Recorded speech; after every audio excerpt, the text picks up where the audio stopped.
कि बीजेपी का वो कौन सा लीडर है जिसका बेटा दंगे में शहीद हो गया। समाजवादी पार्टी पे ये आरोप भी लगता है कि समाजवादी पार्टी यादव और मुस्लिम की पार्टी है। जब समाजवादी पार्टी सरकार में आती है तो सिर्फ यादव और मुस्लिम की सुनवाई होती है। दुष्प्रचार इससे किया जाता है। मैं पूछना चाहता हूँ कि समाजवादी पार्टी ने ऐसी कौन सी डेवलपमेंट की है जिसमें यादव और मुसलमान का ही डेवलपमेंट हुआ है। इनकी हिम्मत नहीं है कि हरियाणा में जाके ये बात कह सकें।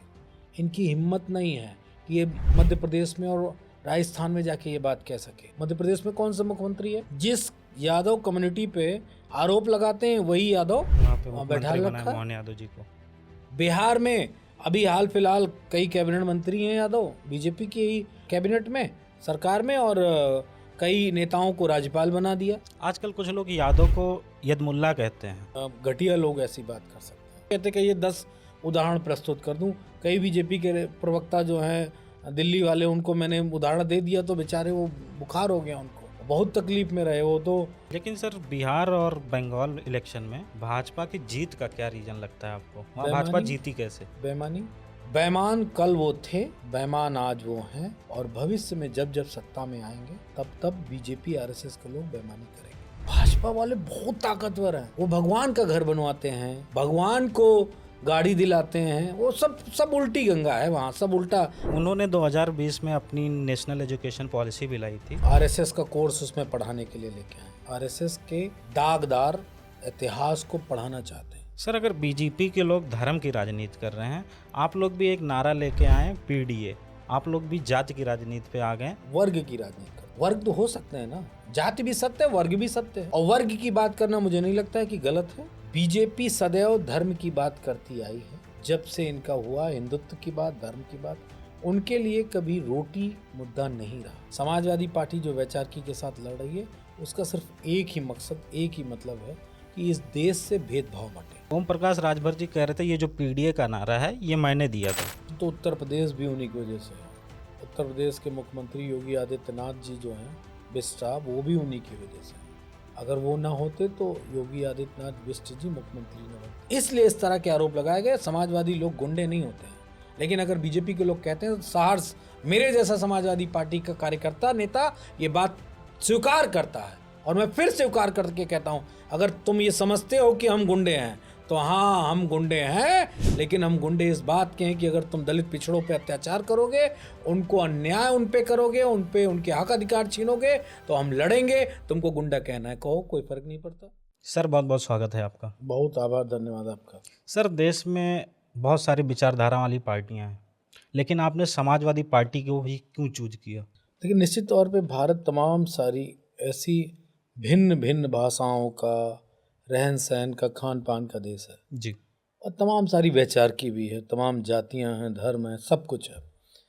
लेकिन सारी वैचारिकी में अगर भारत में सबसे सुंदर कोई विचारधारा है तो समाजवादी पार्टी। बेसिकली सर, समाजवाद का क्या मतलब है आज के समय में? मेरे ख्याल से बड़े उस काल से जब मानव का विकास हुआ था, उस समय से लेके अब तक कभी रंग भेद हुआ, कभी धर्म के आधार पे भेद हुआ, कभी जाति के आधार पे भेद हुआ, कभी अमीर और गरीब के नाम पे भेद हुआ।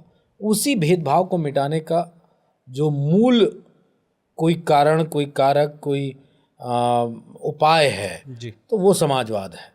समाजवाद सदैव ये बात कहता है कि आप भी विकसित हो और हम भी विकसित हों, आप भी शिक्षित हो, हम भी शिक्षित हों। और बहुत सारी ऐसी वैचारिकी हैं, जैसे मैं आज की बात करूं कि जिनकी सरकार है इस देश में, वो ये चाहते हैं कि उनके बच्चे अमेरिका में पढ़ के आएँ, वैज्ञानिक, डॉक्टर बने, बड़े हाई पैकेज पे नौकरियां करें, और जो यहाँ गांव का पिछड़े दलित समाज का बेटा है वो यहाँ पे उनका झंडा उठा के दंगा करे, लड़ाई करे। उसको पढ़ाई से मतलब नहीं होना चाहिए, उसको नौकरी से मतलब नहीं होना चाहिए। और ये बात मैं बड़ी मजबूती के साथ कहता हूँ कि बीजेपी का वो कौन सा लीडर है जिसका बेटा दंगे में शहीद हो गया, या जिसका बेटा दंगे में मारा गया, या जिसका बेटा दंगा करने गया? राजनाथ सिंह का बेटा, किसी और, जो जितने भी बीजेपी के नेता रहे, जिनका भी नाम आप ले सकते हो, क्या उनके बेटे कोई दंगा करने गए क्या? उनके बेटे तो अमेरिका में पढ़ते हैं, लंदन में पढ़ते हैं, पेरिस में पढ़ते हैं। और दंगा करने कौन जाता है? जो गरीब का, पिछड़े का, दलित का बेटा है, उसको आगे कर दिया जाता है। मैं कहता हूँ अगड़ों में भी जो बहुत पीछे हैं, गरीब हैं, उसके बच्चे को कट्टा थमा देंगे, हथगोला थमा देंगे, लाठी, फरसा, बल्लम ये सब थमा देंगे और जाएंगे उसके द्वारा हत्या करवा देंगे और वो जेल चला जाएगा और उसके नाम पे रोटियां सेकी जाएंगी। तो समाजवाद इसीलिए मेरी जीवन की और परंपरागत रूप से हम जिस ज़िले से आते हैं बाराबंकी, वो समाजवादियों का ज़िला है जी। सदैव से ही। देश आज़ाद हुआ, आज़ादी के बाद समाजवादियों की अपनी धमक थी। लोकसभा में लगातार 2-3 बार वहाँ हमारी सोशलिस्ट विचारधारा के नेता थे, उन्होंने लगातार जीत दर्ज की और कांग्रेस के उस बड़े बैनर को, झंडे को नहीं फहराने दिया कि उनका भी वर्चस्व बन पाए। बाद को उस सीट को रिजर्व कर दिया गया। तो जो राम सेवक यादव जी थे सांसद बने और तब से वो परिपाटी लगातार बाराबंकी में चली आ रही है। और समाजवाद, मैं जातिवादी तो नहीं हूँ, लेकिन मैं इतना जानता हूँ कि यादवों के खून में समाजवाद दौड़ता है और वो बात मैं जानबूझ के कह रहा हूँ। और समाजवादी पार्टी पे ये आरोप भी लगता है कि समाजवादी पार्टी यादव और मुस्लिम की पार्टी है। जब समाजवादी पार्टी सरकार में आती है तो सिर्फ यादव और मुस्लिम की सुनवाई होती है। मैं ये बात उन लोगों से पूछना चाहता हूँ, आपने तो सवाल वही किया जो बड़ा प्रासंगिक सा रहता है आरएसएस और बीजेपी के लोगों के द्वारा, और ख़ासकर दुष्प्रचार इससे किया जाता है। मैं पूछना चाहता हूँ कि समाजवादी पार्टी ने ऐसी कौन सी डेवलपमेंट की है जिसमें यादव और मुसलमान का ही डेवलपमेंट हुआ है। एक बात मैं एक्सेप्ट करता हूँ और बड़ी ईमानदारी से एक्सेप्ट करता हूँ, समाजवादी लोगों ने इस बात की मांग बार बार की है, कांग्रेस से भी की थी जब यूपीए की सरकार थी और आज भी कर रहे हैं। आप ये बता दो हमें कि सबसे ज़्यादा आबादी किसकी है? जिन दो लोगों का नाम आप ले रहे हो, यादव और मुसलमान जी, क्या इनकी जाति गणना करके इनकी आबादी बता पाओगे? अगर आबादी बता दो, टोटल आबादी के कितने प्रतिशत ये दोनों लोग हैं, तब आपको अपने आप इसका जवाब मिल जाएगा। जो ज़्यादा होगा वो ज़्यादा दिखेगा, जो कम होगा वो कम दिखेगा। ये बात बिल्कुल स्पष्ट है और इसीलिए समाजवादी पार्टी लगातार मांग करती है। ये हमारे नेता आदरणीय अखिलेश यादव जी, सिद्धे नेता जी अब इस दुनिया में नहीं है, उन्होंने भी मांग की। लेकिन इस देश के तथाकथित जो बड़े प्रबुद्धशाली लोग हैं, जो बहुत ताकतवर लोग हैं, जी, उन्होंने कभी जाति आंकड़े नहीं आने दिए। और धन्यवाद है लालू जी का और तेजस्वी जी का कि उन्होंने बिहार में जाति सर्वे करवा लिया और सर्वे के आंकड़े आ गए तो उसमें स्पष्ट हो गया कि मुस्लिम लगभग 20% के आसपास निकल के आया टोटल आबादी की बिहार का, और यादव 14.5 या 26%, लगभग 14.5% के या 14.25 के आसपास यादव निकल के आया। इतनी बड़ी जातियां दूसरी कोई नहीं थी बिहार में जी, जो 10% के आंकड़े को भी पार कर सके।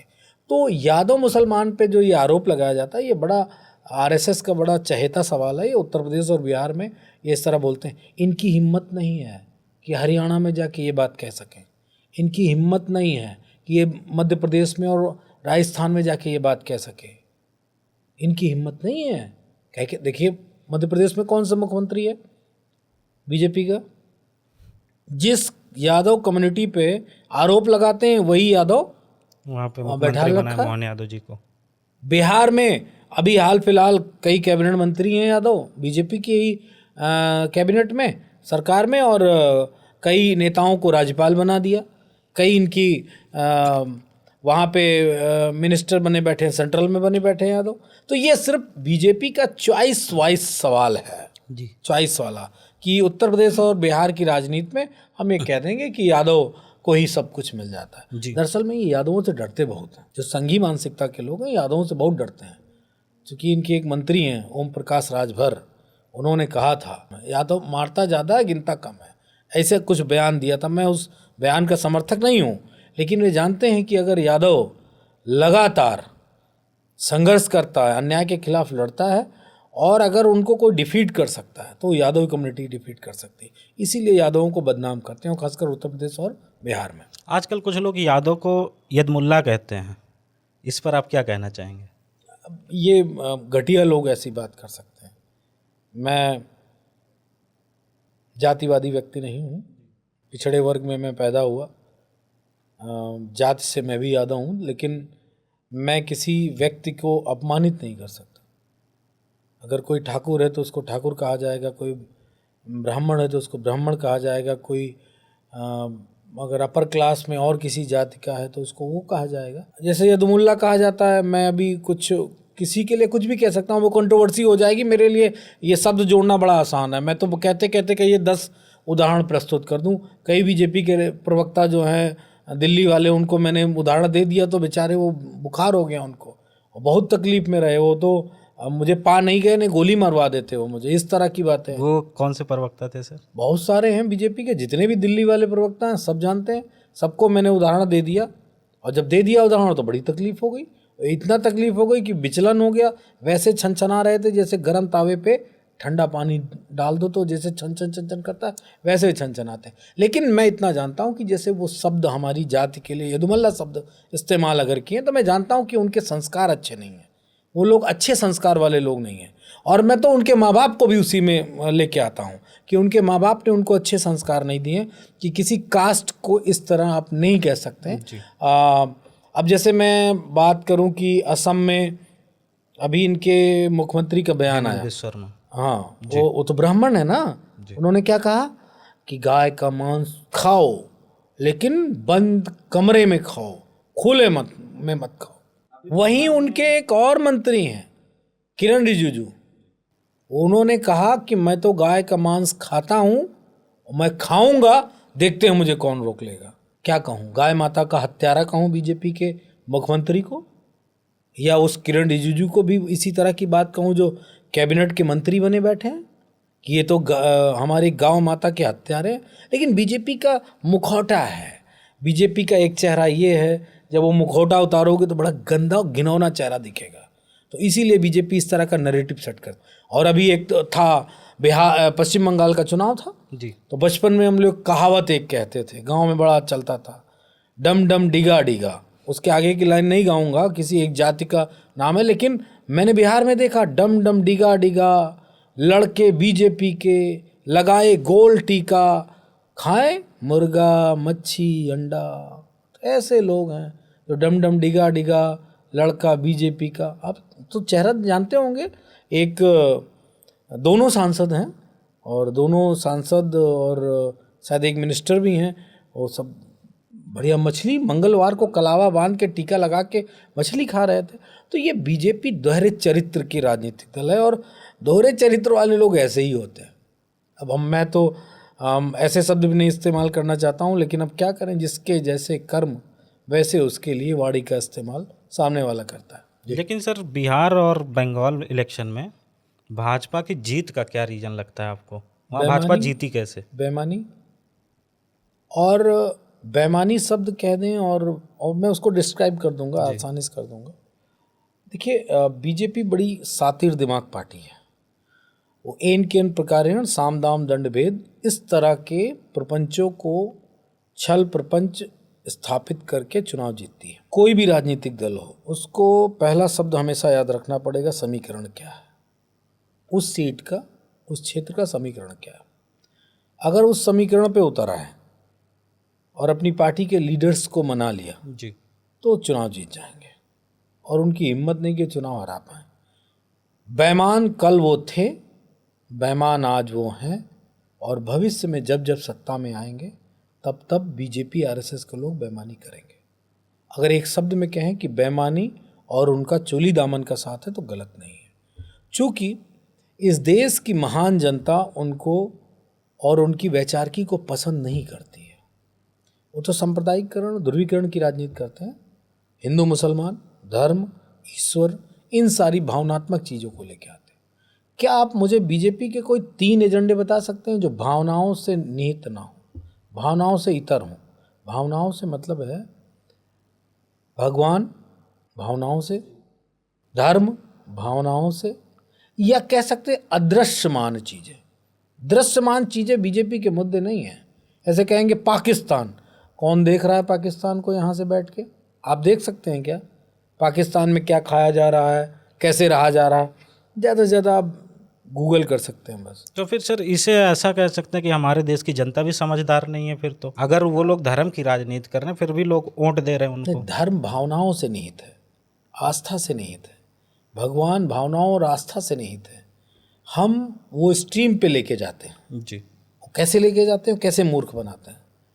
आप हिंदू धर्म से हैं, जी भगवान को मानते हैं, बिल्कुल धर्म को मानते हैं। जी आपके अंदर क्या इतनी ताकत ईश्वर ने दी कि आप भगवान के लिए लड़ाई लड़ सको? बिल्कुल नहीं सर, नहीं ना। नहीं सर। आपसे शानदार जवाब दुनिया में कोई नहीं दे पाएगा इस बात का। और आपने कह दिया कि मेरे अंदर इतनी ताकत नहीं, और रियल में मेरे अंदर भी इतनी ताकत नहीं। लेकिन बीजेपी के लोग किसके लिए लड़वाते हैं? रक्षा करो भगवान की। वो भगवान का घर बनाते हैं। आपको घर बनवाना होगा, ऑफिस बनवाना होगा, गाड़ी खरीदनी होगी तो किससे मांगोगे? भगवान से। प्रार्थना करते हो नहीं करते हो? मंदिर जाते हो, जी। आप जाके प्रार्थना करते हो कि ईश्वर मुझे गाड़ी दिला दो, ए भगवान मेरा घर बनवा दो, ए भगवान मेरे पास बच्चे नहीं हैं बच्चे दे दो। भाजपा वाले बहुत ताकतवर हैं, वो भगवान का घर बनवाते हैं, भगवान को गाड़ी दिलाते हैं। वो सब उल्टी गंगा है वहाँ, सब उल्टा। वहाँ पश्चिम बंगाल से गंगा बहती है और हिमालय की गोद में गिरती है, उल्टा काम। तो ये बीजेपी के लोग मूर्ख बनाते हैं हमारी इस देश की महान जनता को। और उसके पीछे सिर्फ दो कारण हैं।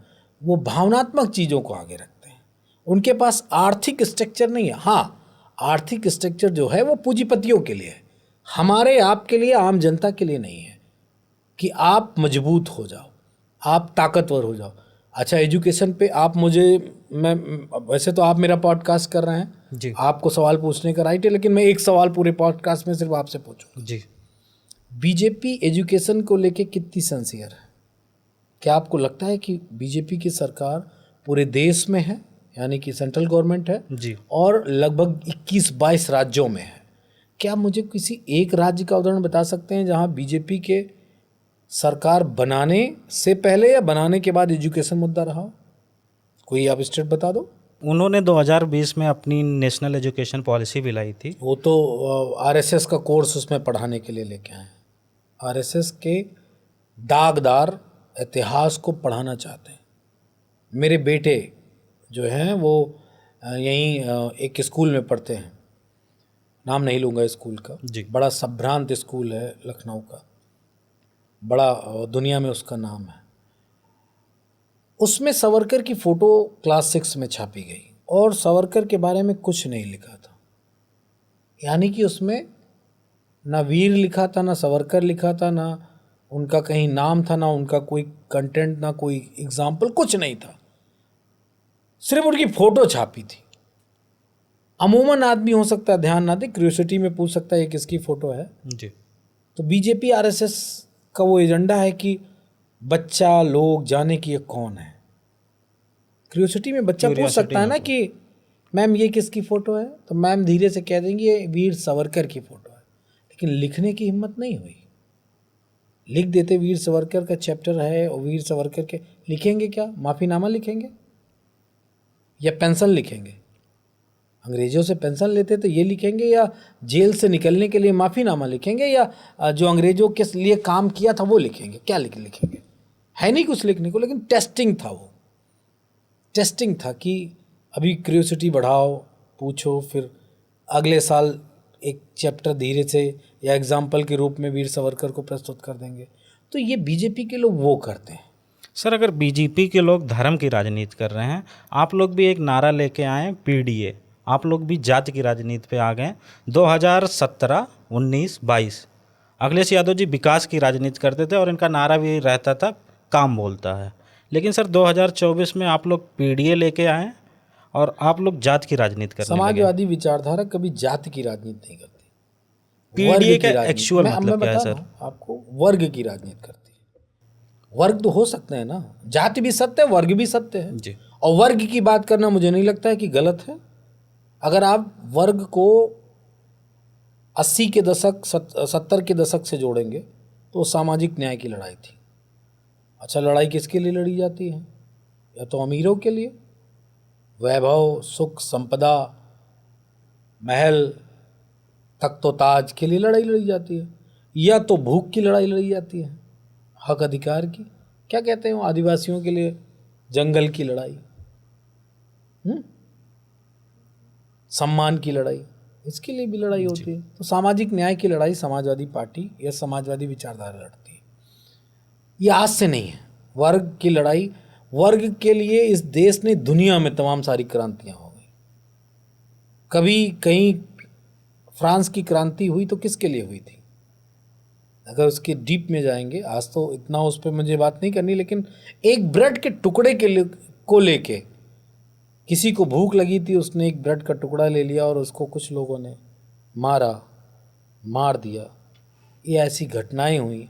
इसके बाद वही एक ब्रेड का टुकड़ा क्रांति का रूप ले लिया। तो बीजेपी सदैव धर्म की बात करती आई है।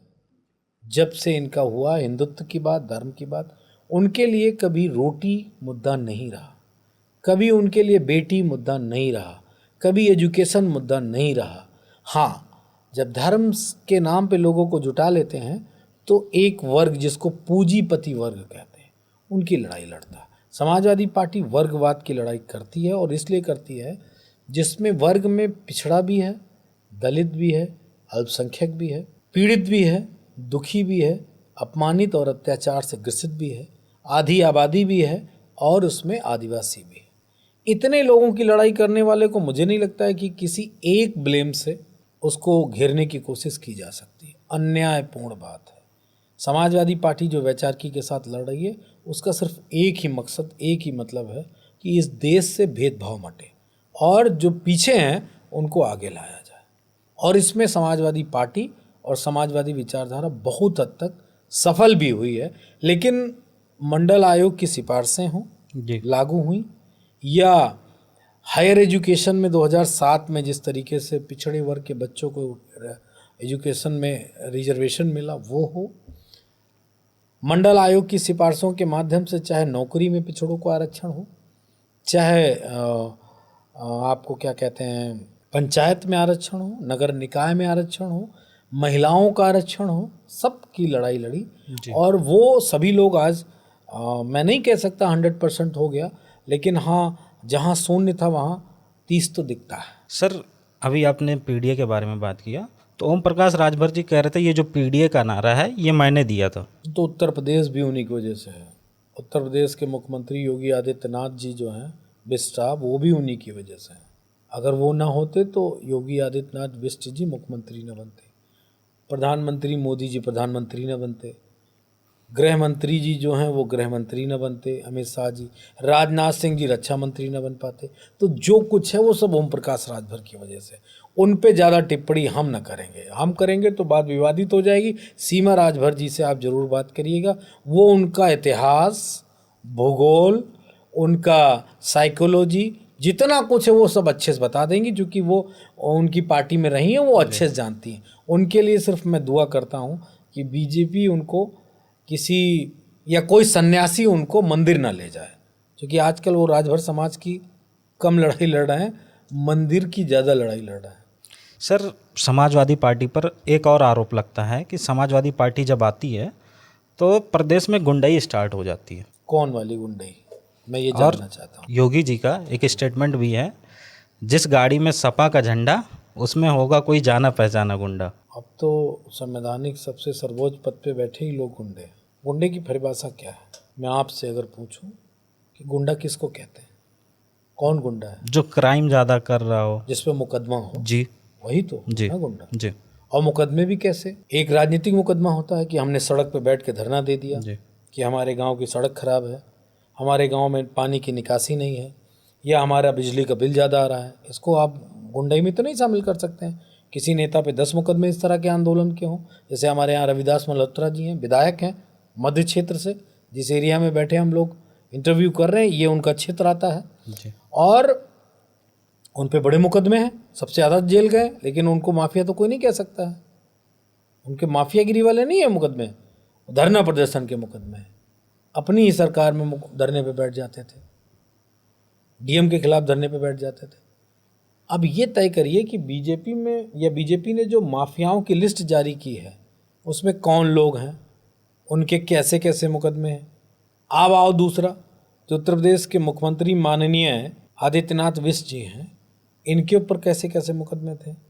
302 राजनीतिक मुकदमा था कि आपराधिक मुकदमा था, षड्यंत्र था या बचकानी हरकत था, ये सब कुछ पता करिए।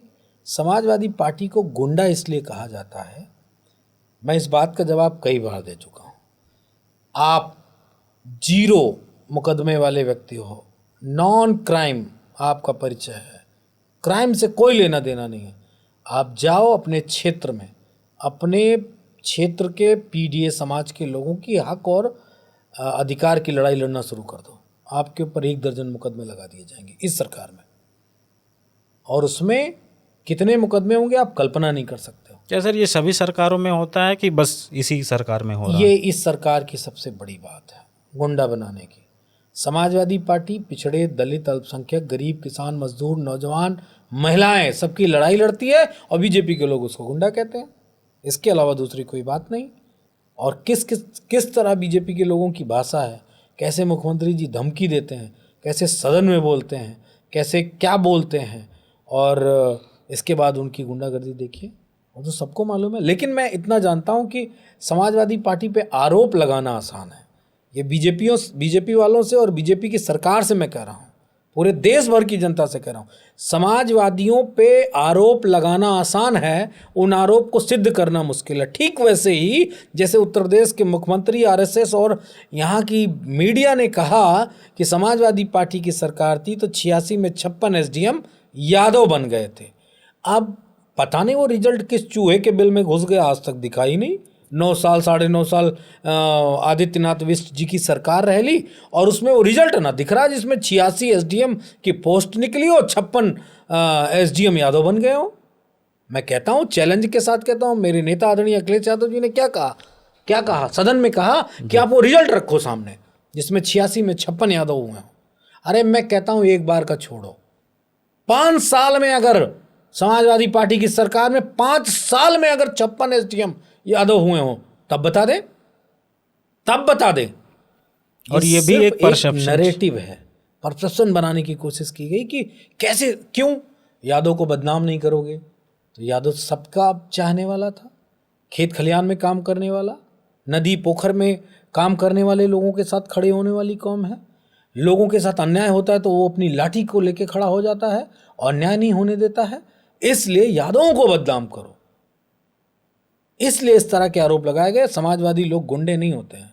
लेकिन अगर बीजेपी के लोग कहते हैं तो साहस, मेरे जैसा समाजवादी पार्टी का कार्यकर्ता, नेता ये बात स्वीकार करता है, और मैं फिर स्वीकार करके कहता हूं, अगर तुम ये समझते हो कि हम गुंडे हैं तो हाँ, हम गुंडे हैं, लेकिन हम गुंडे इस बात के हैं कि अगर तुम दलित पिछड़ों पे अत्याचार करोगे, उनको अन्याय उन पे करोगे, उन पे उनके हक अधिकार छीनोगे, तो हम लड़ेंगे। तुमको गुंडा कहना है, कहो, कोई फर्क नहीं पड़ता। लड़ाई लड़ना हम नहीं बंद करेंगे। ठीक वैसे ही भगत सिंह को, या हमारा देश का जो एक सैनिक है जो बॉर्डर पे लड़ता है, दूसरे देश वाले उसको क्या कहेंगे? वो तो नहीं उसको शहादत का दर्जा देने जा रहा है। अंग्रेजों ने क्या हमारे भगत सिंह को कोई शहीद का दर्जा दिया क्या? उनके लिए तो वो दूसरी बात थी। लेकिन हम लोगों ने एक्सेप्ट किया ना कि भगत सिंह ने देश की आज़ादी के लिए अपनी जान दे दी। ठीक वैसे ही पीडीए समाज के लोग जानते हैं। उदाहरण दे के कहता हूँ, इन संघियों को बड़ी चुलबुली कट रही होगी मेरे बोलने से, इनको उदाहरण दे के बता रहा हूँ। जब एक विश्वकर्मा समाज की बेटी के साथ सामंतवादी सोच के लोगों ने उसका रेप करके उसकी हत्या कर दी, गाजीपुर का केस अभी हाल फिलहाल, तो किस पे एफआईआर हुई? वो लड़ाई लड़ने के लिए कौन खड़ा हुआ? विश्वकर्मा समाज तो बीजेपी को भी वोट देता है, ऐसा तो नहीं कि नहीं देता है, बड़ी तादाद में देता है। लेकिन बीजेपी के लोग नहीं खड़े हुए, खड़ा हुआ समाजवादी पार्टी के लोग। उसमें 47 में से 40 यादवों के नाम एफआईआर की गई, उनको जेल में डाल दिया। अब उनको, उन 40 को आप गुंडा कहो, उन 40 लोगों को आप बदमाश बना दो, जेल भेज दो, लेकिन उन्होंने किसी का घर नहीं उजाड़ा, किसी का हक अधिकार नहीं छीना। हक दिलाने के लिए उन्होंने उन पे एफआईआर दर्ज की गई। इसीलिए बीजेपी के लोग हमको गुंडा कह के बदनाम करते हैं, लेकिन कोई फर्क नहीं पड़ता। ये लड़ाई अनवरत जारी रहेगी।